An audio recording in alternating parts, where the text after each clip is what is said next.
Greetings everyone, this is SteamTeamRedubUK, CC Trainor-Ling, here to bring you another retro review from past seasons of The Loud House. In today's video, we jump back to the third season episode where Lori decides to outdo her longtime rival, one picture at a time. Today's episode is titled, Selfie Improvement. First we'll discuss the plot, and then my thoughts and critiques with my final score. So, let's get right into it. The episode begins with Lori vowing to get more likes on her next social media selfie after finding out Carol Pingree first post to the same app got more likes than hers. She can't seem to take a good selfie without something bad happening, but she does manage to get some good ones until Carol, once again, racks up the likes, and Lori tries to post her own version of whatever selfie Carol just posted. However, she puts an end to the competition when she tried to get Bobby for a picnic selfie only just after getting his wisdom teeth removed, something she completely forgot about. She runs into Carol and they both admit their quest for more likes was getting out of control, and they decide to put their rivalry to an end, only to have them team up to get more likes on a new BFF selfie. Here we go again. Well, that concludes the plot of the episode, so now we come to my thoughts and critiques. Out of every Lori episode that has ever come before and after Season 3, this one is tied for my all-time favorite starring her, the other being Driving Ambition. This is one of those episodes where Lori's constant use of her phone from previous episodes was worked into a storyline, and it was done rather well. We also get some backstory into why she has such a hatred for someone like Carol Pingree, one of those things being the time she was crowned as Homecoming Queen, something that's referenced a few times throughout the series. I get where Lori was coming from. When there's someone who continuously beats you at nearly everything you do, getting jealous and vowing to put an end to that winning streak is not out of the realm of possibility. Lori takes her selfies very seriously, just like Carol, although I do have a fan theory as to why Carol has her own competitiveness, and maybe it's not just against Lori. But first, I will say I enjoyed a lot of Lori's failed attempts at trying to capture herself on camera, and some of my favorite selfies included the one in front of the bathroom mirror and the one on the tractor. So excuse me while I say...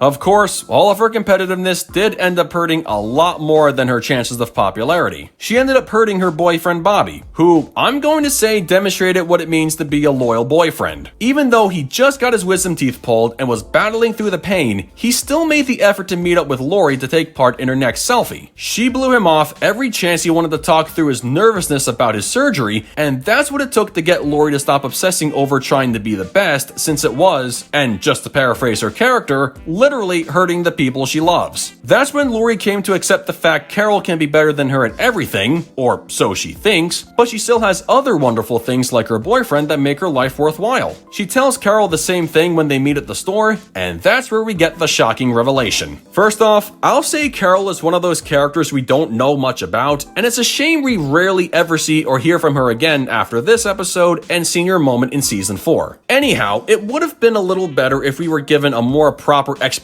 on why Carol was always finishing first and Lori coming up second. You could say it's one of those instances where perhaps Carol worked harder to win competitions and maybe the students at school thought she was more deserving of being homecoming queen. So maybe you could argue Carol was just posting selfies for fun without realizing she was competing with Lori. However, the way she smiled in her tractor selfie and admitted how their back and forth was getting out of control makes me think she knew full well she was trying to compete with Lori the whole time. Regardless, we find out Carol had no idea Lori thought she was better than this girl in purple, and Carol thought it was the other way around. In fairness, we don't see any flashbacks where Lori took first place and Carol didn't, but Carol does mention how Lori made the varsity golf team when they were freshmen, and she didn't. It makes you wonder how Lori could have forgotten something like that. Maybe she was letting her past golf encounter with Carol cloud her judgment? Seriously, how do we explain that one time Carol beat Lori in a golf tournament? I guess it must have happened before they went to high school, and Carol beating Lori at literally her own game was just a fluke. Anyway, Carol then brings up the fact Lori has 10 siblings who all look up to her, and that got me thinking that maybe, at least in my personal fan canon, deep down Carol had a reason for always coming out as a winner. Mind you, what I'm about to say is just a theory and it's nothing official coming from the production team, but just hear me out. Maybe Carol wasn't telling the whole truth as to why she was always beating Lori, and a lot of other people for that matter, at everything she did. My theory is that Carol was an only child child growing up, and she neither had older siblings to look up to, nor did she have younger siblings to look up to her. She also may have had parents who probably didn't give her enough attention. So I'm guessing she had to push herself to come out on top at everything she did, like selling Bluebell Scout cookies or getting a lot of likes on social media pictures, as her way of winning favor with others to fill the void of not having anyone in her family to give her the praise and attention she long desired. Compared to Lori, who comes from a very large family, Carol may have been jealous of someone who always had a family member by her side, whether she won or lost, and she didn't have anyone at all. She also could have been secretly jealous of how, even though she's good at golf, she wasn't good enough to make the school varsity team, and with Lori being credited as the MVP and getting a scholarship to a prestigious university like Fairway. I know it's a shot in the dark, but my fan-fictional guess would be Carol never wanted Lori, or maybe anyone, to be better than her at the things she could do because she didn't want anyone to take that spotlight away from her. Not because she's a selfish glory hound, but because it was her way of filling the emptiness of not having anyone at home who cares about her, and that she wanted to be someone others could look up to and be proud of, the same way Lori's siblings look up to and are proud of her. I always imagine a conversation between these two going something like this. Look, Lori, you have a family who is always by your side in victory or defeat, and I don't. You made it big on the school golf team and landed a scholarship to a very reputable college, and I'm just as good a golfer as you. You're already better than me at things no amount of cookie sales and homecoming coronations can ever compete with. The likes of my selfies may not be a lot, but it's all I have. I know everything I just said sounds very much all over the place, and maybe I'm thinking way too much into Carol Pingree character, but you have to admit it is something to play around with if the writers don't want to give her an official backstory. Either way, both girls came to realize their selfie war was starting to take a toll on the both of them. I mean, when you fall down a hole twice and are forced to adopt a corgi all in the name of getting attention on social media, you know it's time to cut your losses and start putting the past behind you. I like how Lori and Carol ended their lifelong rivalry right then and there and instantly became friends. It was very mature, and their BFF selfie looked good too. However, ditching their competitiveness wasn't going to be that easy when it appeared they were about to engage in another selfie war, but this time as a tag team. No matter what, I don't see Bianca and Su Yung trying to out-selfie the Masters, but may the luck be in their favor. Overall, this episode was top tier for Season 3, and I can't really complain about it. Lori showed off her more competitive side, and her desire to beat her rival for once after all those years ended when she realized she was hurting Bobby, and that her rivalry with Carol simply wasn't worth it anymore. As for Carol, she too admitted the selfie war with Lori was very petty, and seeing them become friends was a very nice way to end the episode. Although we may never get a more thorough explanation on why Carol was trying to compete with Lori when we already knew why Lori wanted to compete with Carol, just reflect upon my fan theory and maybe things will start to make sense. You can come up with your own backstory, of course, but as for me, I'll be sticking to mine until we get something official from the show staff, but I doubt we will. With that said, I give Selfie Improvement a 9.6 out of 10. Well folks, that concludes my review of Selfie Improvement. As far as I'm concerned, just like Driving Ambition, there will never be a better episode starring Lori than this one right here. You may think otherwise, but that's you, and this is me. So, what did you guys think of it? Love it? Hate it? Something you would add? Change? Keep it as it is? Let me know in the comments below, and make sure to subscribe to this channel for the latest Loud House content. That's going to do it for me. I'll catch you guys for the next video, but until then, this is SteamTeamRedubUK, CC Trainor-Ling, signing off. Peace out, home slices.